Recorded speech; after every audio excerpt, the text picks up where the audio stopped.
Olá! Hoje a gente vai desvendar um exame que mudou a forma como a medicina enxerga o corpo por dentro, o PET-CT. Mas esquece a ideia de um teste complicado. Pensa nele mais como um mapa. Um mapa super detalhado que não mostra só a anatomia, mas sim onde a vida está acontecendo com mais intensidade dentro da gente. Pois é, essa é a grande sacada. Imagina um raio-x ou uma tomografia normal. Eles te dão uma foto, certo? Uma imagem estática, tipo um mapa de ruas de uma cidade. O PET-CT, não. Ele vai além. Ele coloca luzes nesse mapa, mostrando exatamente quais bairros, quais ruas estão consumindo mais energia, onde tem mais movimento. E para a gente entender essa tecnologia direitinho, nosso roteiro de hoje vai ser o seguinte. Primeiro, como ele cria esse mapa de atividade. Depois, como ele segue essa energia brilhante pelo corpo. Aí vem o ponto-chave. Como diferenciar câncer de uma simples inflamação. A gente vai falar também sobre o risco do alarme falso e, por fim, entender quando que esse exame pode não ser a melhor opção. Então, vamos lá. O grande segredo do PET-CT já está no nome. Ele não é uma tecnologia só, não. É, na verdade, uma fusão muito inteligente de duas tecnologias diferentes que trabalham juntas para dar uma visão completíssima do que está rolando no nosso organismo. O nome formal é esse aí, tomografia por emissão de pósitrons, que é o PET, junto com a tomografia computadorizada, o famoso CT. Cada um faz uma coisa, mas é quando a gente junta os dois que a mágica acontece e o resultado fica muito mais poderoso. Olha que interessante essa combinação. Pensa que o CT, a tomografia, é o arquiteto. Ele desenha o mapa do corpo com uma precisão incrível, mostra cada órgão, cada osso, tudo no seu lugar. É a nossa base. Já o PET, o PET é tipo um detetive de energia. Ele usa um marcador para destacar com pontos de luz as áreas que estão a todo vapor consumindo muita energia. Quando a gente junta os dois, tem um mapa completo, a estrutura e a atividade.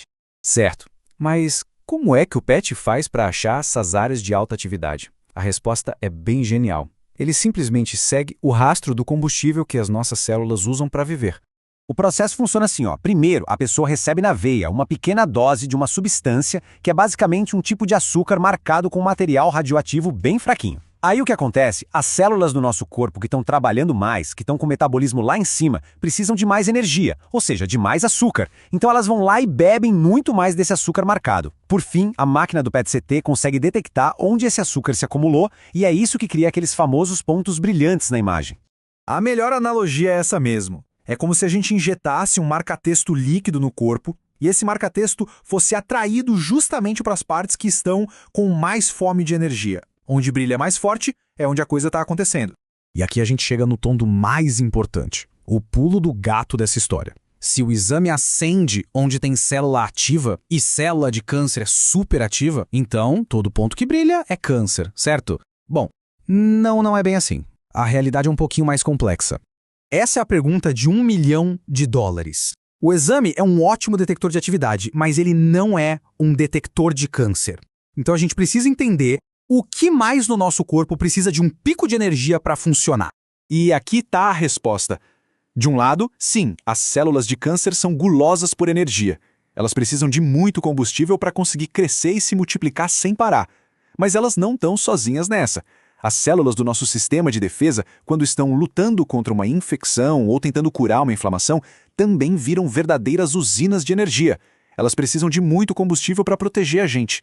E aí, adivinha? As duas vão pegar o marcador e vão brilhar no exame. Então, a conclusão fundamental é essa. O PET-CT é extremamente sensível. Ele acha a atividade como ninguém, mas ele não é 100% específico para dizer a causa daquela atividade. Um pontinho brilhando precisa ser investigado, porque ele pode significar coisas diferentes. E essa falta de especificidade leva a gente direto para uma consequência muito prática e importante, o risco do alarme falso. E é por isso que esse exame não é algo que se pede para qualquer pessoa a qualquer momento. Um falso positivo é exatamente isso que o nome diz. É quando o exame apita, acende a luz vermelha, indicando um problemão, mas, depois de investigar melhor, se descobre que não era nada daquilo. Podia ser só uma inflamação, uma infecção boba e não a doença mais grave. E essa frase da nossa fonte resume tudo. Se o exame for feito numa pessoa que tem um risco baixo de ter câncer, sem sintomas, sem nada, a chance daquele ponto brilhante ser só uma inflamação ou outra coisa é bem grande. O alarme soa, mas o fogo não existe. É por isso que o PET-CT não é um exame de check-up, de rotina, que se faz todo ano. Ele é uma ferramenta poderosa para investigar algo que já é suspeito, e não para sair procurando o problema onde a chance de achar é pequena. O risco de gerar ansiedade e exames desnecessários é muito alto. E para a gente fechar, tem mais um detalhe. Mesmo em pacientes que já têm o diagnóstico de câncer, o PET-CT nem sempre é a solução para tudo. Existem situações em que ele simplesmente não vai trazer a informação que o médico precisa naquele momento. Por exemplo, alguns tumores são meio preguiçosos, sabe? Eles crescem bem devagar, não consomem tanta energia, por isso, eles podem nem aparecer brilhando no exame. E também tem fases do tratamento em que o resultado do PET-CT não vai mudar em nada o que já está sendo feito.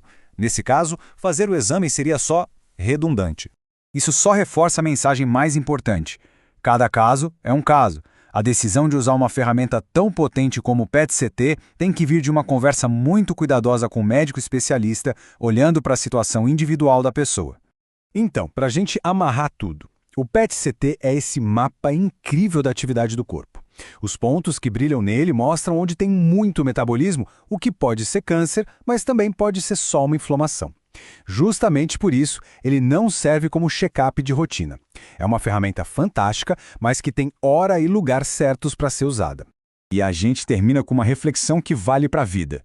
Antes de fazer qualquer exame, talvez a pergunta mais importante que a gente possa fazer para o nosso médico seja: doutor, como o resultado deste exame vai de fato mudar o que a gente vai fazer daqui para frente? É uma pergunta simples, mas que foca no que realmente importa: usar informação para tomar as melhores decisões para a nossa saúde. Obrigado pela companhia.